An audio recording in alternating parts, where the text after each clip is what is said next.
అది అయితే పఫ్డ్ రైస్తో రెసిపీ అయితే చేయబోతున్నాం. ఫస్ట్ బౌల్లోకి అయితే పఫ్డ్ రైస్ తీసుకోవాలి. పఫ్డ్ రైస్లోకి కావాల్సిన స్టఫ్ అయితే ఆనియన్, పీనట్స్, కొత్తిమీర, టమోటా, క్యారెట్, లెమన్, దాంతోపాటు సాల్ట్ కానీ చిల్లీ పౌడర్ కానీ, ఫస్ట్ ఆయిల్. నెక్స్ట్ పఫ్డ్ రైస్లోకి ఆయిల్ అయితే పోసుకోవాలి. ఫస్ట్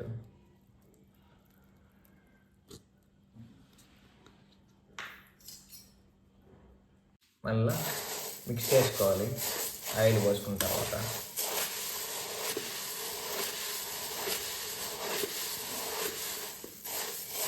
మిక్స్ అయిన తర్వాత ఆనియన్ అయితే వేసుకోవాలి. ఆనియన్ మిక్స్ చేసుకోవాలి. వేసుకున్న తర్వాత ఆనియన్ మిక్స్ అయిన తర్వాత పీనట్స్ వేసుకోవాలి. పీనట్స్ మిక్స్ చేయాలి. మళ్ళీ పీనట్స్ మిక్స్ అయిన తర్వాత టమాటో వేసుకోవాలి. టమాటో వేసుకున్న తర్వాత టమాటో మిక్స్ చేసుకోవాలి. టమాటో మిక్స్ అయిన తర్వాత క్యారెట్ వేసుకోవాలి.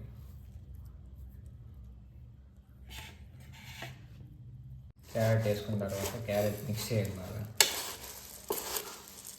చిల్లీ పౌడర్ వేసుకోవాలి. క్యారెట్ మిక్స్ అయిన తర్వాత సాల్ట్ వేసుకోవాలి.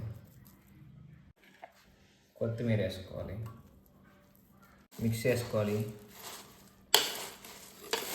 కొత్తిమీర కలిసేట్టుగా హ్యాండ్తో మిక్స్ చేస్తే బాగా టేస్ట్ వస్తుంది. హ్యాండ్తోనే మిక్స్ చేయండి మీరు. కిందంతా అట్టే ఉంటుంది వైట్గా పఫ్డ్ రైస్, అందుకని ఎలా అనండి మిక్స్ అవుతుంది బాగా. లాస్ట్లో లెమన్ పిండుకోండి. పిండిన మళ్ళీ మిక్స్ చేయండి. ఫైనలీ కంప్లీట్ అయిపోయింది పఫ్డ్ రైస్ రెసిపీ. బౌల్లోకి తీసుకుందాం. బౌల్లోకి తీసుకోవాలి. టేస్ట్ చేద్దాం.